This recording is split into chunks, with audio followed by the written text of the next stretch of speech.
This was requested by Escanaba, Michigan. They had a resident up there who was the victim of a fraud with their credit cards, and it turned out that those credit cards were being used in the northeast Wisconsin area. And so these were the actual surveillance photos of those individuals using the stolen credit cards. This was a strong arm robbery out of Monona. This individual was in a Walmart, and they saw an elderly gentleman who was cashing a large check. They followed the suspect followed the elderly gentleman as he got in his vehicle and left the area. Well, the suspect ended up causing a traffic accident with the victim. When the victim got out of his car, the suspect pulled out a tire iron and severely beat the gentleman and stole his money.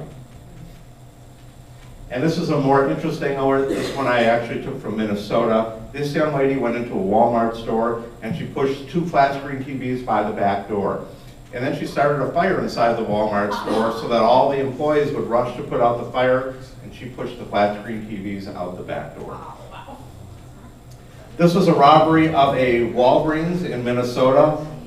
This gentleman went into Walgreens. He had his face covered. He had a clear jar of liquid and a lighter. He went to the pharmacy counter and he said unless he was given the OxyContin that he would set himself on fire with the gasoline that was in the jar.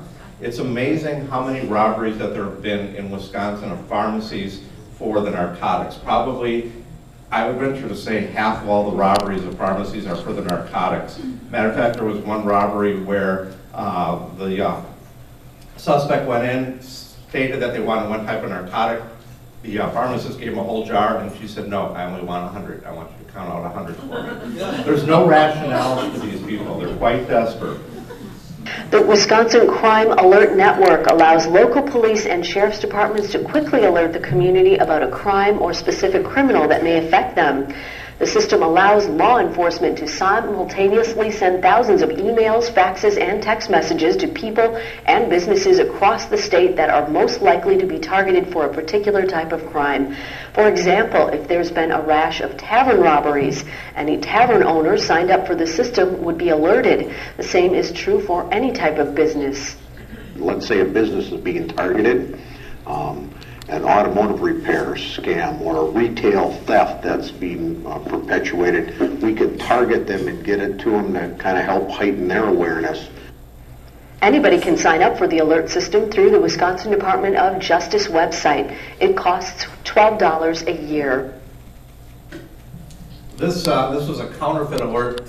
What's nice about the system is you can attach very high quality photographs of the counterfeit bills. This particular bill, it was missing a security strip and a watermark. This couple went into a Best Buy store. He pretended like he was having a heart attack, and while the employees came over to give him aid, the female that was with him grabbed some PS3 PlayStations and walked out the front door.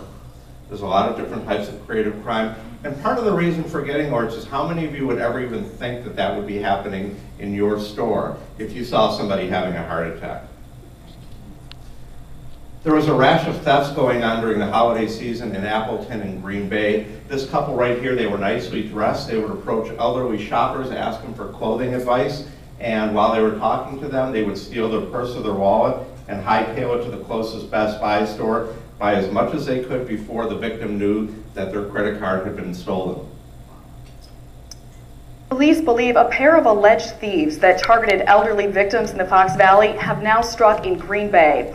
They're looking for this couple captured on surveillance cameras at Best Buy in Ashwaubenon. Police say the two stole wallets from shoppers in Green Bay and the Fox Valley and then racked up thousands of dollars on those credit cards in a matter of minutes. Now authorities are working quickly to prevent more thefts by using the new Crime Alert Network. The latest incident in Green Bay happened November 29th, but wasn't reported until the victim heard about a similar case in Oshkosh. They say a man approached the victim at TJ Maxx asking for advice about clothing. Within an hour, surveillance cameras captured a man and woman allegedly buying high-end electronics with those stolen credit cards. It almost seems like a perfect storm, and our goal here is to educate the community, not only the residents to be diligent with their credit cards, especially in this holiday season, but on the business side. That's where the state's new Crime Alert Network comes in. It allows businesses or residents to sign up for $12 a year to receive instant crime alerts from police. We want to go on the offensive. Our goal is to, deter and and stop the crime from occurring. With the alert network, we can take information at real time and send it out to all the businesses that are signed up for the crime alert network. This afternoon, police are sending out pictures of the suspects and their vehicle to all Northeast Wisconsin retail businesses in the network, hoping employees will recognize the suspects before another theft. We can't do our job and be as successful at what we do as if it wasn't for the community and the businesses within it. And police are encouraging businesses and residents to sign up for the network. We have a link on our website under featured links. Even though this program has only been around for about 6 months, we've had numerous success stories. This was a robbery of a pharmacy in Prairie du Sac. This individual here went into Ernelli's pharmacy, mom and pop, just like out of Mary RFD. Unfortunately, he had a .44 Magnum. He jumped the pharmacy counter and he came face to face with Mr. Ernelli. Mr. Ernelli reacted, he grabbed the firearm, the two of them struggled. I don't know if Mr. Ernelli was a former hockey player in his youth, but he pulled the sweatshirt over the gunman's head. The two of them literally fought for about a minute over possession of the weapon. They both collapsed on the floor in sheer exhaustion. Because the gunman's about the third the age of Mr. Ernelli, he got up, grabbed the morphine, which is what he wanted, and ran out the door. What makes this case even more unique is that there was a couple in the drive-thru that was watching this whole thing happen who was calling police. Well, there were two women who were working in the pharmacy at the time, and when the gunman ran out, he got in his vehicle, took off. The couple in the pickup took off after the gunman. Well, when these two women in the pharmacy ran outside, all they saw was this pickup truck, and they called in the pickup truck as a robber. So you'll see the dash cam, they're racing, and the pickup truck is following the gunman. Who do they pull over? They pull over the pickup truck.